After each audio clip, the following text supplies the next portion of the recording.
오늘은 지도부터 보실까요? 지도를 좀 펼쳐 주십시오.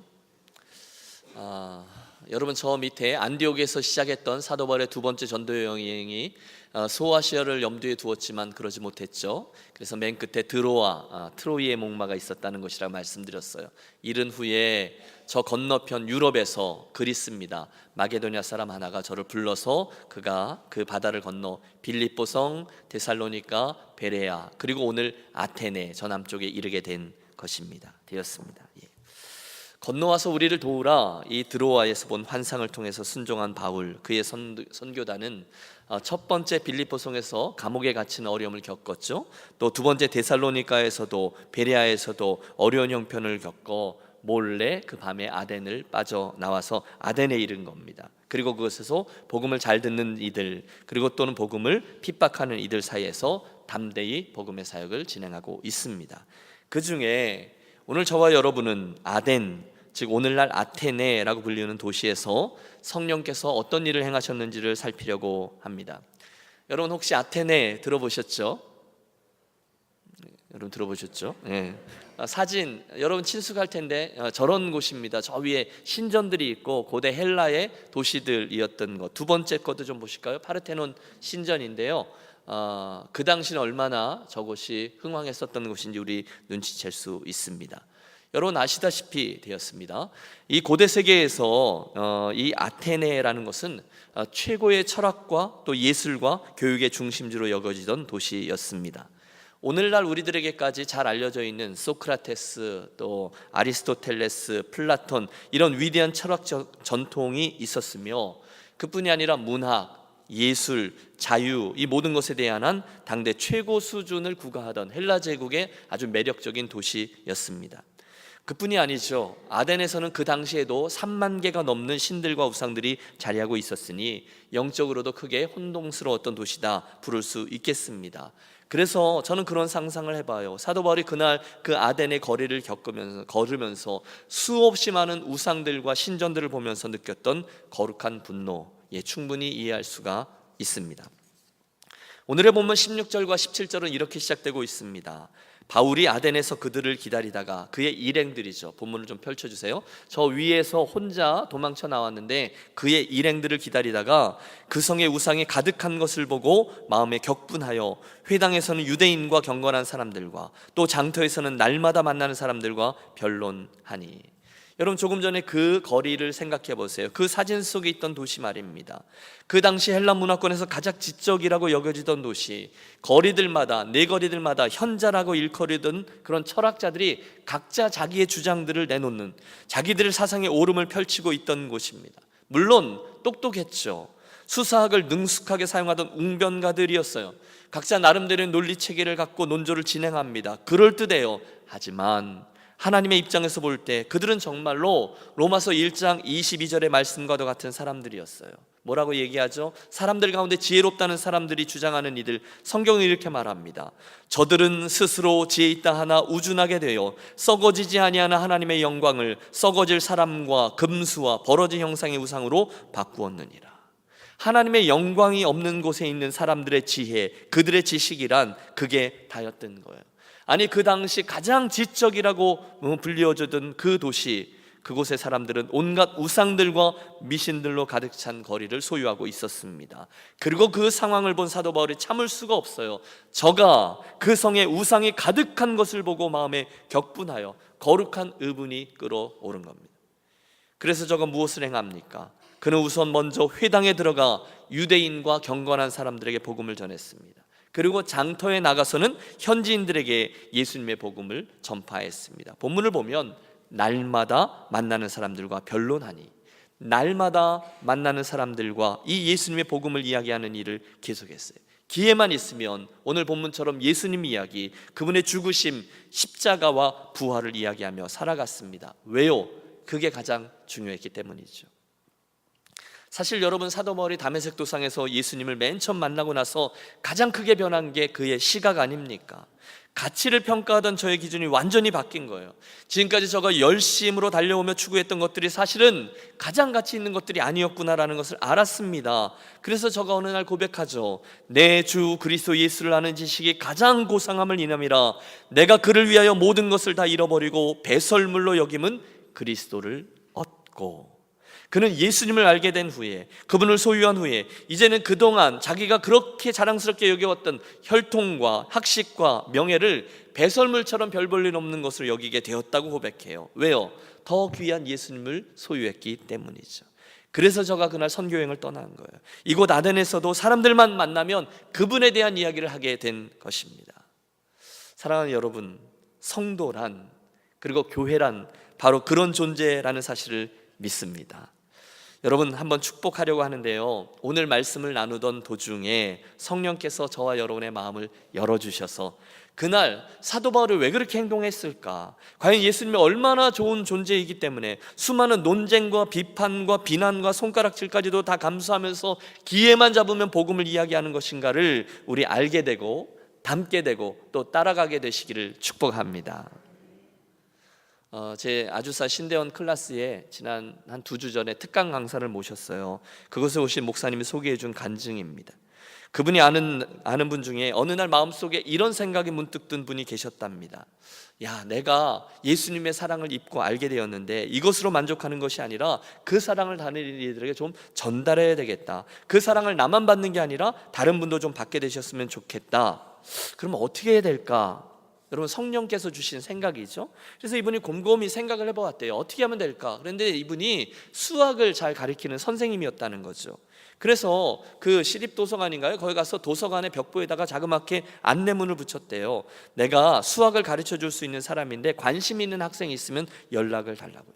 그랬더니 금방 15명의 학생들이 모이더라는 거죠. 그런데 여러분, 요즘 한국의 기독교인들의 퍼센테이지가 엄청 낮은 것을 아시죠? 젊은이들은 더 합니다. 그래서 그 15명 중에 한 명인가 빼놓고는 다 한 번도 교회를 나가보지 않은 아이들이었다는 거죠. 그런데 그들을 대하면서 한 번도 교회 가자, 예수 믿자 그런 소리를 안 하고 정성껏 그 아이들에게 수학을 가르쳐 주었대요. 그러던 어느 날 이제 마음들이 좀 통했나 보죠. 아이들이 궁금해 묻더라는 거죠. 선생님, 왜 우리에게 수학을 가르쳐 주시는 거냐고. 돈 버는 것도 아니고 과외하는 것도 아닌데 왜 그러냐고. 그래서 자연스럽게 예수님의 사랑 이야기를 해줬대요. 나는 예수님이 나를 사랑해 주셔서 너무 감사하고 그래서 그 사랑을 너희들에게도 이렇게 베푸는 거라고요. 여러분, 얼마 안 있어서 그 아이들이 다 그 선생님 다니는 교회에 등록하고 나오게 되었다는 이야기입니다. 간증이에요. 여러분, 물론 그 이야기 속에는 우리들이 더 이야기를 나눌 만한 논점들이 있습니다. 그러나 중요한 것은 그때 그분의 마음속에 다른 누군가, 다른 이들도 예수님을 알게 되었으면 좋겠다라는 소원과 실제적인 관심이 생겼다는 거죠. 내가 어떻게 하면 이 예수님 이야기를 전달할 수 있을까? 정말로 고민했는데 그게 중요하다는 거예요. 그게 관심이에요. 지금 사도 바울이 그랬던 겁니다. 그래서 회당에 가서는 먼저 경건한 유대인들, 그런 이들에게 복음을 이야기하고 장터에 가서는 날마다 만나는 사람들에게 예수님 이야기를 하였다는 것입니다. 사랑하는 여러분, 이미 예수를 믿고 새 생명을 얻은 저와 여러분에게 자연스럽게 있어야만 하는 생각이 바로 이것이죠. 누구를 만나셨어요? 아, 저분이 예수님을 믿는 분인가? 저분이 구원을 받은 사람인가? 이런 생각이 있으셔야 된다는 거예요. 이게 자연스러운 그리스도인이에요. 여러분, 성령께서 저와 여러분 안에 바로 그런 선한 생각들이 일어나게 하셔서 우리 또한 기회를 얻는 대로 예수님 이야기를 다른 이들에게 소통하는 인생이 되시기를 축원합니다.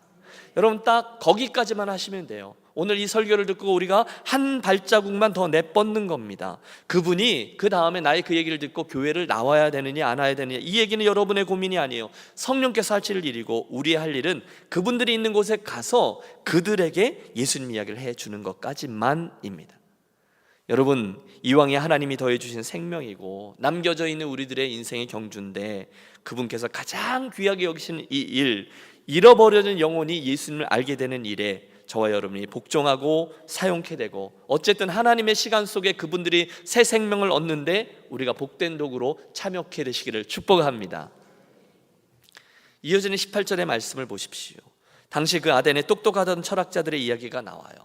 어떤 에피쿠르스와 스토아 철학자들도 바울과 쟁론할세, 어떤 사람은 이르되 이 말쟁이가 무슨 말을 하고자 하느냐 하고, 어떤 사람은 이르되 이방신들을 전하는 사람인가 보다 하니 이는 바울이 예수와 또 부활을 전하기 때문이러라. 여러분, 본문에 보면 그 당시 유명했던 두 가지 학파의 사람들이 소개되고 있어요. 하나는 에피쿠르스 학파, 두 번째는 스토아 학파입니다. 여러분 혹시 들어보신 적이 있으시죠? 우선 에피쿠르스 학파들은요, 쾌락이 곧 선이다 라고 믿는 쾌락주의자들이에요. 인생 뭐 별거 있냐? 먹자, 마시자, 즐거워하자. 쾌락을 인생의 최고 가치로 여기던 사람들입니다. 요즘도 그런 사람 많습니다. 또 두 번째 부류의 사람들은 스토아 학파라고 되어 있는데, 이들은 조금 반대로 금욕적인 사람들이었어요. 범신론적인 가치를 가지고 있어서 누구든지 다 신이라고 보는 거예요. 또 인간의 이성과 지식을 중시했어요. 그리고 스스로 자기의 운명과 인생에 대해 책임을 져야 한다라고 생각했던 사람들이었습니다. 자, 그러니 보세요. 지금 그 당대의 최고의 철학을 소유했던 아테네 사람들과 당대 최고의 복음 전도자였던 사도 바울이 정면으로 부딪히고 있는 겁니다. 뭐? 예수라고? 부활이라고? 참 신기한 얘기일세. 이 말쟁이가 무슨 얘기를 하는 거야? 한 번 더 잘 말해봐봐. 여러분, 비록 경멸하는 태도, 약간 조롱이 섞인 듯한 태도였지만 그들이 기회를 주었어요. 특별히 바울이 전했던 메시지 중에 두 가지, 예수라는 신에 대한 이야기와 부활에 관한 이야기가 너무도 신기하게 들린 거예요. 그래서 그들이 바울을 아레오바고라는 곳에 데려갔다고 되어 있습니다. 19절과 20절, 그를 붙들어 아레오바고로 가며 말하기를 내가 말하는 이 새로운 가르침이 무엇인지 우리가 알 수 있겠느냐? 내가 어떤 이상한 것을 우리 귀에 들려주니 그 뜻이 무엇인지 알고자 하노라 하니. 여러분, 그 당시 아레오바고라는 장소는요, 아레스의 언덕이라 불리우던 곳입니다. 실제 장소인데 사진이 있죠? 지금도 여러분, 이 밑에 보이는 이 큰 바위로 이루어진 광장이 아레오바고라는 거예요. 그 당시 도덕적인 범죄, 종교적인 문제에 관한 한 최고의 재판이 열리는 공적 장소였어요. 그러니까 지금 사도 바울은요, 이 아테네의 최고 법정에 서서 공식적으로 자기가 믿는 바 예수 그리스도의 복음을 선포할 기회를 갖게 된 겁니다. 그들의 요청, 야 말쟁이, 도대체 내가 말하는 이방신은 누구며 내가 주장하는 거 뭐냐? 한번 말해봐라. 그래서 예수님의 복음을 정식으로 그곳 사람들에게 전파하게 되었다는 거죠. 자, 이어지는 우리 22절부터 23절, 여러분 읽으시면서 눈치 채셨습니까? 사도 바울의 복음 설교 한 편이 고스란히 담겨 있습니다. 그리고 그 복음 설교에는요, 그날 이후에 모든 성도들, 특별히 선교사님들이나 복음 전도자들에게 큰 귀감이 되는 효과적인 복음 전달 방식 하나가 숨겨져 있어요. 그게 뭐냐 하면 바울이 사용한 성육신적 방법, 인카네이셔널 스트래터지라고 부르는데, 한번 따라해 주세요. 성육신적 방법. 성육신이 뭐죠? 그분이 사람의 몸을 입고 우리에게 오셨다는 얘기잖아요. 이런 방식이라는 거예요. 저와 여러분이 누군가에게 예수님 이야기를 할 때 말입니다, 그 사람이 알아들을 수 있고 그 사람이 이해할 수 있는 언어로 그 귀에 들리도록 복음을 전하는 게 중요하다는 거예요. 특별히 그 아덴 사람들이 하고 띵 하면서 무언가 이렇게 들려질 수 있도록 어떤 복음의 접촉점을 찾아서 거기서부터 복음을 전달했다는 거죠. 자, 우리 한번 본문을 살펴보실까요? 22절, 바울이 아레오바고 가운데 서서 말하되, 여러분 그 장면을 상상해 보세요. 그곳에 가득 모인 아덴 사람들에게 복음을 전하는 거예요. 아덴 사람들아, 너희를 보니 범사의 종교성이 많도다. 내가 두루다니며 너희가 위라하는 것들을 보다가 구경하다가 보니 알지 못하는 신에게라고 새긴 단도 보았으니 그런즉 너희가 알지 못하고 위하는 그것을 내가 너희에게 알게 하리라. 여러분, 지금 사도 바울이 사용하는 방법이 보이십니까? 여러분, 사도 바울이요, 유대인들에게 복음을 증거할 때는 이렇게 하지 않아요. 그가 유대인들을 만나면 전통 얘기합니다. 율법 이야기합니다. 그리고 그들의 조상 이야기를 합니다. 그러면 유대인들은 귀를 쫑긋 세우거든요. 그런데 오늘 이 아테네에서 있었던 헬라의 무신론자들과 범신론자들은 그런 식으로 접근해봤자 아무도 듣지 않아요. 그들은 유일신 하나님을 믿지 않아요. 그 당시 이미 3만 개가 넘는 신들을 믿고 있던 헬라 사람들이었거든요. 그러므로 야, 너희들이 믿는 그 신들은 다 쓰레기야, 우상들이야, 이렇게 시작했으면 그들은 아마 바울의 얘기를 듣지 않았을 겁니다.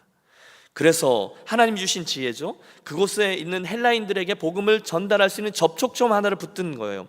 당신들 보니 참 종교성이 많도다. 그런데 내가 다니다가 보니까 저쪽 거리에서 아직 알지 못하는 신에게 라고 쓰여진 단을 하나 보았는데, 내가 그 신을, 즉 당신들이 아직 알지 못하는 그 신을 너희에게 가르쳐 주려고 한다. 누구 얘기를 하는 거예요? 예수님 이야기, 하나님을 소개하려고 하는 거죠. 다시 말해서 그들에게 들려지는 설교를 했다는 거예요. 그 외에 어떤 목사님의 설교 중에 맨날 조는 분이 계셔가지고 너무 많이 조니까 이분이 확 짜증이 올라와갖고 버럭 화를 내면서 집사님, 그 옆에 조는 사람을 깨우세요 소리를 질렀대요. 그러니까 집사님 깜짝 놀랐죠. 그래서 옆에 분을 막 깨우는데 자기도 혼자서 자기도 모르게 깨우면서 이렇게 투덜댔다는 거죠. 잠은 지가 재워놓고 왜 나한테 깨우래? 그랬다는 거죠. 그 옆에 분 좀 깨우세요.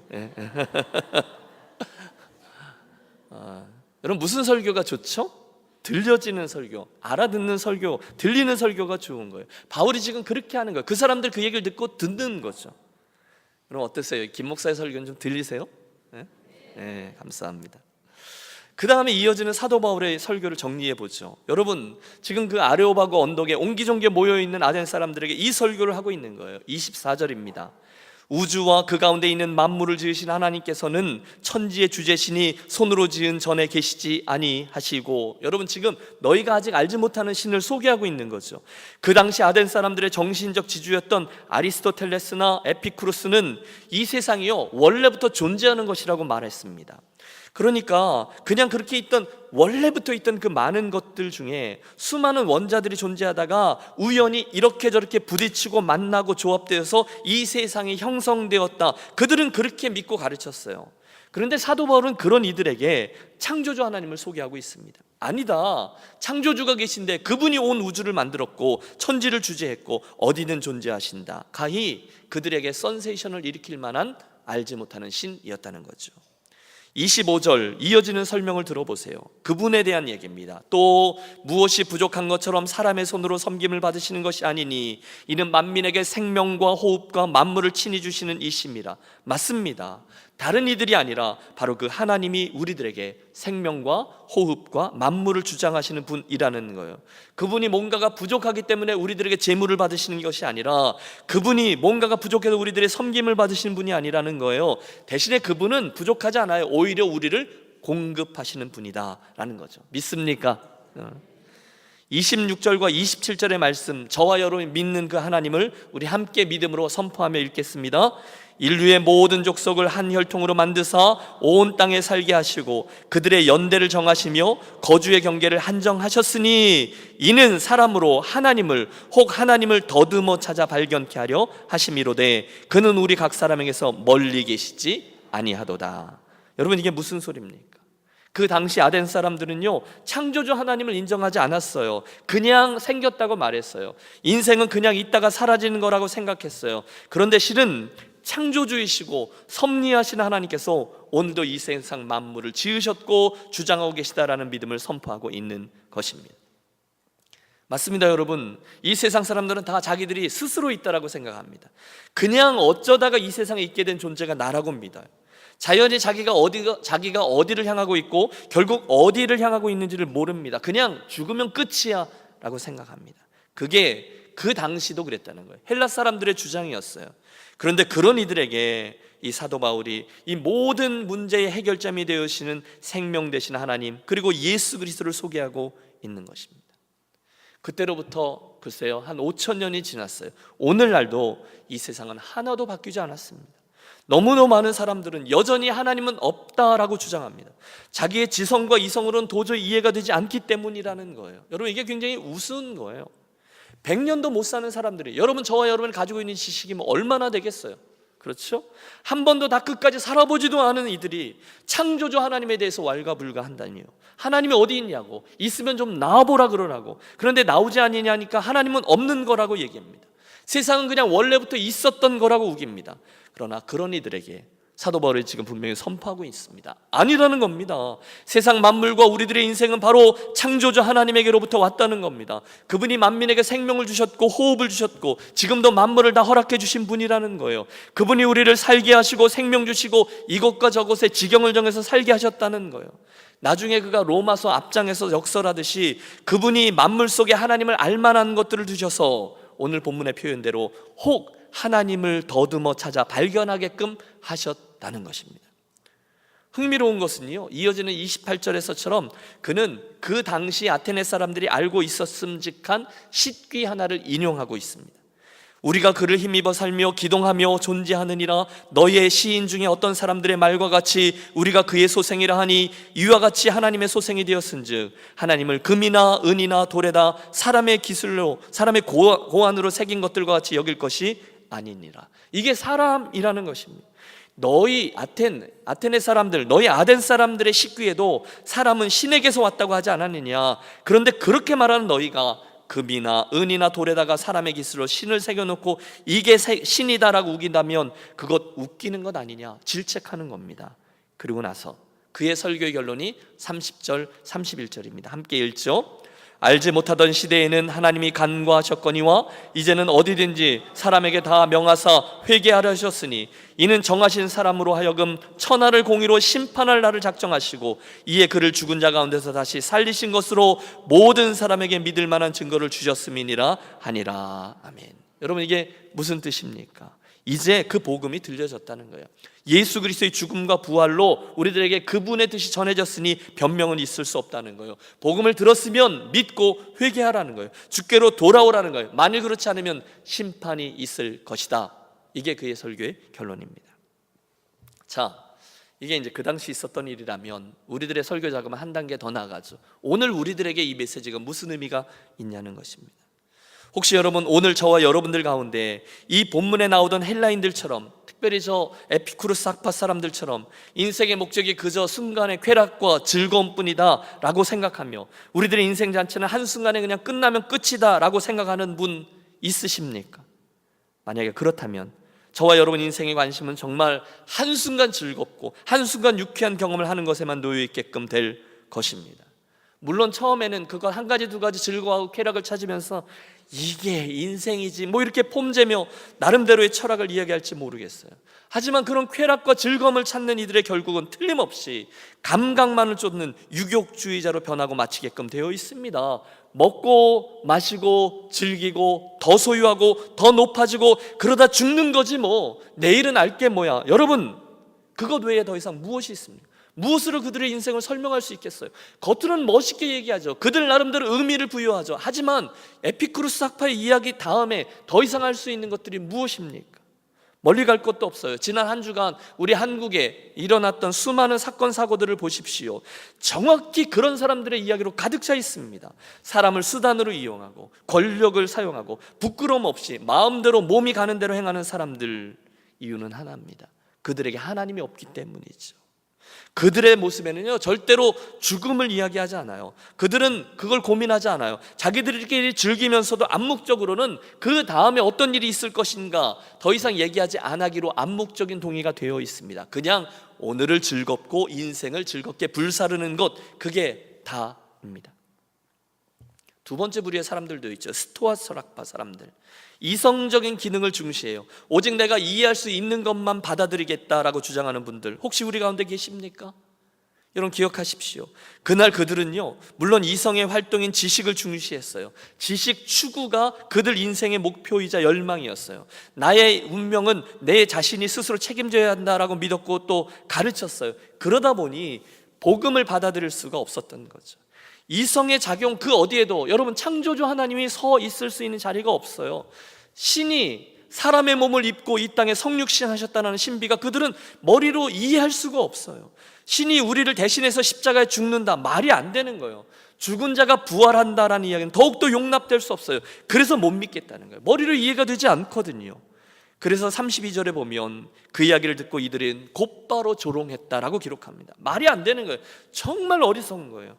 그래서 십자가를 바라보던 세상 사람들의 시선에서 십자가는 참으로 미련한 것 아닌가가 될 수밖에 없습니다. 그런데 여러분, 여기서 우리가 놀라야 될 사실이 있습니다.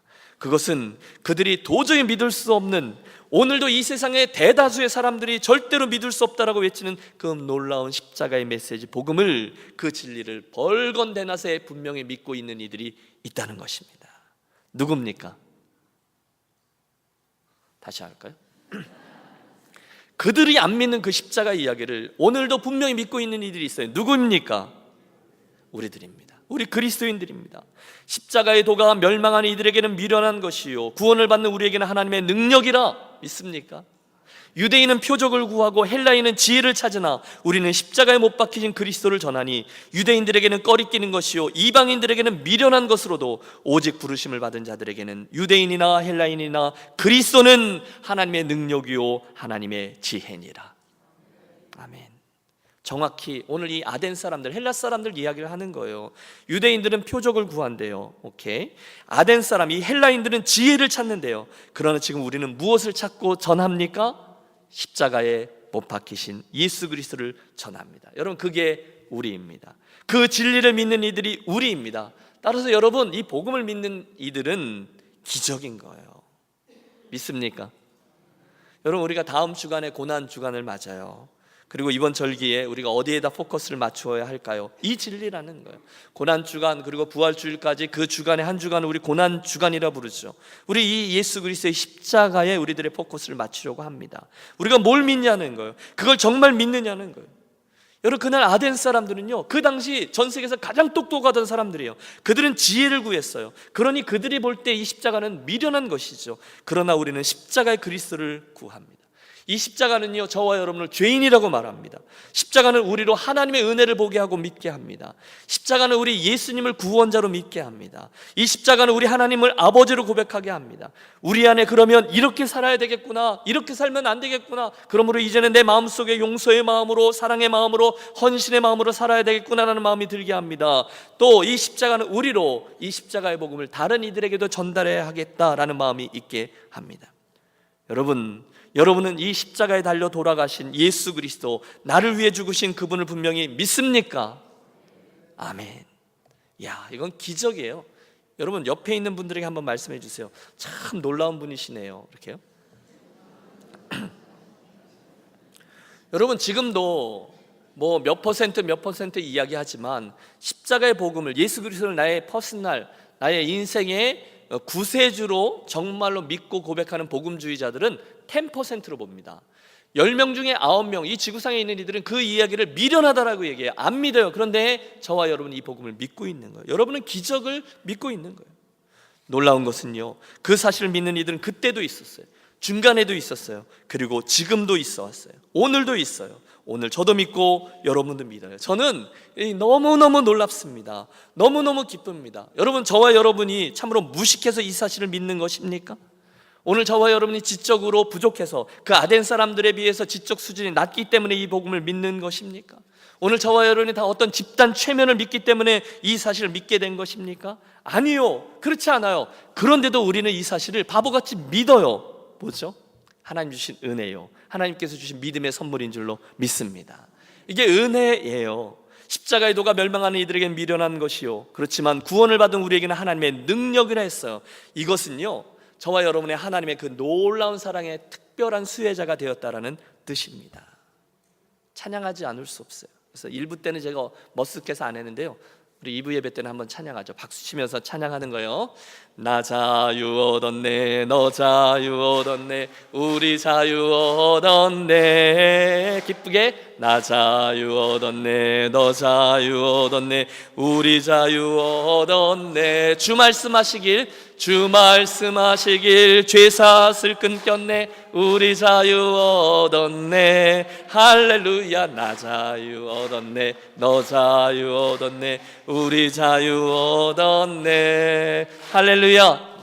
여러분, 저와 여러분은 그 기적의 수혜자라는 거예요. 저는 오늘 사도 바울의 이 에덴 사람들을 향해서 외친 메시지를 보면서 다시금 깨닫습니다. 우리는 창조주 하나님을 믿는구나, 우리 인생이 어디에서 왔고 어디로 향하고 있구나라는 것을 압니다. 그리고 그 사실에서 시작해서 이야기를 풀어가다가 사도 바울은 그 사람들에게 딱 들려질 수 있는 복음의 접촉점을 붙들고 거기서부터 하나님의 이야기, 예수 그리스도의 십자가 이야기를 전달해 주었어요. 이게 오늘 이야기의 포인트라는 거죠. 그리고 우리도 그 말씀을 듣고 배운 대로 그렇게 행하자는 것입니다. 그래서 여러분, 이번 한 주간 살아가실 때에 여러분께서 만나게 되시는 그분에게, 그 친구분에게 이 접촉점을 붙잡고 우리의 예수님 이야기를 해주시기를 바랍니다. 여러분, 이번 주간에 혹시 골프 약속 있는 분 계세요? 친구랑 감사합니다. 친구분이랑 런치 약속이 있는 분들 계십니까? 그러면 이 기회를 선용해 보세요. 그분을 우리 교회에다 끌어다 놓겠다라는 생각하지 마시고요. 그분이 계신 곳에 우리가 가서 이 예수님 이야기를 행해 주시는 거죠. 그분 얘기를 해주시길 바라요. 그런데 이제 제가 팁을 하나 드리죠. 고민을 해봤어요. 오늘날 그 아덴 사람들에게 아직 알지 못하는 신에게를 접촉점으로 삼아 복음을 전달했잖아요. 그것처럼 오늘 우리들이 사용할 수 있는 건 뭐가 있을까? 여러 가지가 있겠죠. 그러다가 제가 딱 하나를 선택했는데 그게 이 스마트폰입니다. 여러분 이거 모르는 분 계세요? 없으실 거예요. 그분들도 다 알게 될 거예요. 그러면 이번 주에 가셔서 여러분의 그 친구분에게 이렇게 해보시기를 권하는 거예요. 지금부터 제가 시연을 하겠습니다. 야, 처음에 내가 이 핸드폰을 갖게 되었을 때 나 진짜 놀랐다. 어쩌면 이 속에 그렇게 많은 기능이 있냔 말이야. 요즘 내가 이 핸드폰 가지고 차 타면 자동차 연동이 되어서 전화기도 자동차로 나오고 내비게이션도 자동차 화면으로 다 되더라고. 엄청 신기해. 그런데 그걸 보고 누가 나한테 야 신기하다, 너 이거 어디서 났냐, 이거 어떻게 그렇게 만들어졌고 어떻게 그렇게 작동했냐라고 물으면 내가 뭐라고 대답하겠냐. 이거 그냥 어느 날 뿅 하고 생겨났어 라고 내가 말하면 말이 되지 않지 않냐는 거예요. 그냥 옛날에 아주 작은 원자들이 쫙 존재하고 있다가 우연히 수억 개의 원자들이 갑자기 찌지직 합해져서 생겨났고 그러다가 이게 만들어져서 작동하기 시작했다라고 말하면 너는 나를 정상으로 보지 않을 거다. 맞다. 이 속에는 정말 엄청난 메커니즘이 담겨 있다. 이 속에서 인터넷이 움직이고 이 속에서 내비게이션이 작동되고 수많은 이들에 대한 자료가 들어있고 카톡 내용들이 고스란히 담겨 있고 정확히 작동하는데 이 엄청난 물건이 그냥 우연의 일치로 스스로 만들어졌다고 하면 너는 당연히 아니라고 할 거다. 대신에 누군가가 이걸 설계했고 누군가가 이것을 만들었다고 말하는 게 분명하다. 그 얘기다. 내가 예수 믿는 게 바로 그거다. 사실 이 핸드폰보다 훨씬 더 어마어마한 우주의 삼라만상, 사계절의 조화, 정확한 지구의 자전과 공전, 수많은 별들 가운데 있는 질서정연한 천체들을 생각해봐라. 아니 반대로 어마어마한 소우주라고 말해주는 이 인체의 신비를 봐라. 이 모든 우주의 모든 것들이 어떻게 아무것도 없는데 갑자기 만들어져서 저절로 생겨난 거라고 말할 수 있냐. 바로 여기서 우리는, 아니 나는 천지를 지으신 창조자 하나님을 알고 또 믿게 되었다. 나는 너도 그렇게 되길 원한다. 그분이 너에게 지금 이 이야기를 하게 한 사랑의 하나님, 내가 믿는 그 하나님이다. 여러분 그렇게 한번 말해보세요. 여러분 좀 길었지만 포인트는 이해하셨죠? 어렵지 않을 거예요. 그런데 여러분 우리가 다 같이 한 발자국만 더 나아가자는 거예요. 여러분들이 그날 아덴에 있던 바울처럼 오늘 이거 캘리포니아에서 우리가 그 복음을 소통하자는 겁니다. 일찍이 뉴 윌레이스라는 사람이 우리의 기독교 신앙과 예수님의 이야기는 완전히 가짜다라는 확신에 붙들려서 내가 그 잘못된 것을 만천하에 증명해 내리라 마음을 먹고 2년 동안 유럽과 영국과 미국에 있는 도서관들을 다 뒤져서 엄청난 역사적 자료들을 수집했습니다. 그리고 그것들을 근거로 해서 기독교 신앙과 예수는 가짜다라는 책을 집필하기 시작했습니다. 마음을 먹고. 하지만 그는 그 책의 챕터 1도 다 쓰기 전에 결국 그 손에 펜을 집어던지고 무릎을 꿇습니다. 그리고 예수님은 하나님의 아들이시며 내 인생의 구세주입니다라고 고백하게 되었습니다. 여러분 아세요? 그 예수님을 사기꾼으로 묘사하고 또 그러기 위해서 모아두었던 모든 역사 자료들을 가지고 그분을 구세주로 고백하는 책을 집필하게 되었는데 그것이 바로 저 유명한 벤허라는 작품입니다. 그것이 하나님의 능력, 사람을 구원하고 변화시키는 능력이라는 거죠. 자, 오늘의 이 아덴 이야기는 복음 설교를 들은 아덴 사람들의 세 가지 반응으로 맞춰집니다. 32절부터 37절. 첫 번째, 그들이 죽은 자의 부활을 듣고 어떤 사람은 조롱도 하고 라고 했습니다. 그들의 반응 첫 번째는 바울의 설교를 듣고 픽 웃으며 조롱하는 겁니다. 오래전에 소돔과 고모라 땅에 그들이 망할 때에도 롯의 사위들은 하나님의 메시지를 듣고 뭘로 여겼다고요? 농담으로 여겼다라고 했죠. 그날 이후에 세상에는 또 오늘날까지도 하나님의 음성, 진리의 말씀을 듣고 비웃고 조롱한 수많은 이들이 자리에 왔습니다. 그건 그래요. 우리가 그들을 위해서 기도해야 될 이유가 자리하죠. 또 두 번째 반응이 있어요. 이들은 복음을 듣기는 들었으나 다음 기회로 미루는 사람들. 어떤 사람은 이 일에 대하여 내 말을 다시 듣겠다 하니. 무슨 뜻이죠?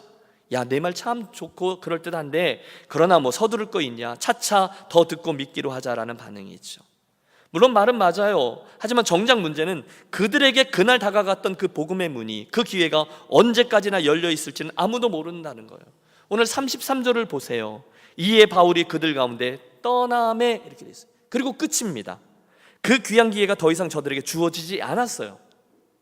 여러분, 인생 내 마음대로 하고 살다가 십자가상에 있었던 그 옆에 있었던 강도처럼 내가 죽는 그날을 알고 딱 예수님께 예수님 나를 불쌍히 여겨주세요, 오늘 밤 내가 나와 함께 낙원에 있으리라, 그렇게 구원받을 수 있는 지혜가 있다면 여러분도 한번 그렇게 해 보십시오. 하지만 세상에 그런 사람은 없는 거죠. 지금이에요. 보라 지금은 은혜 받을 만한 때요, 보라 지금은 구원의 날이로다. 여러분, 오늘이 중요한 줄로 믿습니다. 복음은요, 들었을 때 늘 현재형의 결단을 요구해요. 사실 시간, 기회 별로 없습니다. 오늘 믿으시고, 사랑하는 여러분, 오늘 결단하시고 하나님 나라에 귀하게 헌신하고 상급을 쌓는 지혜로운 우리 모두가 되시기를 권합니다. 세 번째 반응, 슬프게도 그날 대다수의 아덴 사람들이 다 그리스도의 복음을 거절하고 냉소적으로 반응했지만 늘 그랬듯이 그 중에 소수의 믿는 결신자들이 생겨났다는 거예요. 34절, 몇 사람이 그를 가까이하여 믿으니, 몇 사람이 그를 가까이하여 믿으니, 그 중에는 아레오바고 관리 디오누시오와 다말이라 하는 여자와 또 다른 사람들도 있었더라. 여러분, 아무리 복음의 불모지 같은 곳이라 해도 언제나 복음의 역사가 있는 곳에는 그 복음에 반응하는 창조적인 소수자들이 있어 왔습니다. 그들을 위하여 오늘 저와 여러분의 인생이 있고 우리 유년교회가 자리하고 또 사역하고 있는 것이죠. 그러므로 여러분, 좀 수고스럽지만 그럼에도 불구하고 우리 이 일에 대해서 늘 눈을 크게 뜨고 관심을 갖도록 하겠습니다. 늘 말씀을 드리지만 성도란 저와 여러분이죠. 교회란 우리 유년교회를 말하죠. 늘 하나님께서 우리를 특별한 존재로 선택하실 때, 믿음을 주시고 구원함을 허락하시고 특별한 존재로 선택하실 때, 에클레시아, 거기로부터 우리를 구원해 내신 거잖아요. 그때 가지셨던 하나님 아버지의 최종적인 목표를 잊지 않아야 합니다. 우리가 사도행전 1장부터 지금까지 살피면서 교회의 원형적인 특징들을 살피고 있어요. 그리스도인들의 맨 처음에 프로토타입, 원형적인 모습이 뭐냐를 계속 찾고 있는데 한 번도 변함없이 이 점이 반복하여 나오고 있습니다. 그분은 우리를 택하시고 구원하실 때 늘 이 최종적인 목표를 염두에 두고 택하셨다는 거예요. 여러분, 구원받은 우리 성도에게 하나님이 가지고 계신 뜻이 두 가지죠. 첫째는 구원받은 자에게 있는 그분의 목적은 우리의 거룩함입니다. 두 번째는 당신께 주어진 자 중에 하나도 잃어버리지 아니하고 마지막 날에 다시 살리는 이것이라 하셨어요. 선교를 말합니다. 그러면 성도는, 교회는 이 두 가지를 힘쓰는 게 당연해요. 구원받음으로 하나님의 백성으로 거룩함을 지키기 위해 힘쓰고 그 복음을 다른 이에게 전달하는 것까지, 이 두 가지입니다. 성경은 단 한 번도 이 하나님의 관심을 포기한 적이 없어요. 이 하나님의 선택은 독특한 목적이 담겨 있어요. 여러분, 하나님이 선택을 이야기할 때 요 사람은 선택하고 요 사람은 선택하지 않아서 지옥에 보낼 거야 라는 개념으로 선택한 것이 아니에요. 오히려 이것은 불가항력적으로 임하는 하나님의 은혜를 설명하기 위해서 선택이란 단어가 나온 것뿐이죠. 창세기 12장, 하나님이 한 사람을 택합니다. 왜 아브라함을 택하죠? 온 세상을 축복하기 위하여. 그를 통해서 하나님이 이 세상을 구원하고 하나님의 구원 역사를 전달하기 위해서 택하셨습니다. 구약 성경, 하나님이 왜 이스라엘 민족을 택하셨죠? 출애굽기 19장, 세계가 다 내게 속하였다니 너희가 내 말을 잘 듣고 내 언약을 지키면 너희는 모든 민족 중에 내 소유가 되겠고 너희가 내게 대하여 제사장 나라가 되며 거룩한 백성이 되리라. 똑같습니다. 하나님은 이스라엘 백성들을 제사장 나라가 되게 하셔서 하나님을 사람들을 하나님께로 인도하는 것을 의도하셨어요. 신약에 이르러 하나님이 왜 우리의 교회를 택하셨죠? 베드로전서 2장이죠. 너희는 택하신 족속이요 왕같은 제사장이요 똑같아요 거룩한 나라요 그의 소유가 된 백성이니 이는 너희를 어두운 데서 불러내어 그의 기이한 빛에 들어가게 하신 이 아름다운 덕을 선포하게 하려 하십니다. 이게 목적이라는 거예요. 그래서 초대교회는, 그래서 사도행전의 교회들은, 그리고 우리 유년교회는 너무도 자연스럽게 이 하나님의 선교 공동체됨을 인정하시고 그 일을 순종하고 있는 것이죠. 언젠가 제가 좋아하는 권성찬 선교사님이라는 분의 짜장면이 맛있는 횟집이라는 글을 읽었어요. 이분이 한국의 GBT 대표할 때 LA에 출장 차 왔다가 몇몇 한인 목사님들과 함께 식사를 하게 되셔서 오늘 회 먹자 회, 그래서 횟집을 찾으셨다는 거예요. 그런데 기껏 찾아갔는데 그 식당 이름이, 제가 정확히 알지만 이게 방송을 타기 때문에 그분들의 프라이버시를 존중하는 의미로 익명으로 처리해. 그 식당 이름이 뭐뭐성 이렇게 돼 있더라는 거예요. 원래 여러분 보통 중국집이 무모성 또는 무모각 이렇게 돼 있잖아요. 근데 뭐뭐성이라고 되어 있더라는 거예요. 그래서 들어가면서도 이분이 이게 횟집 이름으로는 좀 수상쩍다 하고 들어갔는데 아니나 다를까 그 집이요 중국집하고 횟집을 함께하는 집이더라는 거예요. 그래서 결국은 대자로 회를 하나 주문하고 짜장면 하나씩을 쫙 주문했는데 막상 음식이 나와 먹는데 회는 별로였고 짜장면이 맛있더라는 거예요. 그래서 식사하다 이 권성 여사님이 한마디를 한 거죠. 야, 이 횟집은 짜장면이 맛있구나 라고요. 무슨 말씀 드리려는가 하면 이게 말이 안 된다라는 겁니다. 여러분 횟집이면 뭐가 좋아야 돼요? 그런데 횟집인데 짜장면이 맛있다. 그러면 이게 문제가 보통 큰 문제가 아니라는 거예요. 물론 혹시 그래서 주인이 돈도 벌 수 있고 비즈니스도 잘 되고 그럴 수는 있지만 그 식당의 정체성, 본질적인 부분에는 문제가 있다는 거예요. 만약에 그 주인이 돈이 잘 벌리는 것으로 만족하면 그분은 식당 간판을 빨리 바꿔야 되죠. 횟집에서 뭘로 바꿔야 돼요? 중국집으로. 그래서 이미 그렇게 바꿨는지 모르겠네요. 그런데 여러분 식당은요 간판을 바꿔 걸면 돼요. 왜요? 돈만 잘 벌면 되니까. 그러나 교회는 그렇지 않다는 거죠.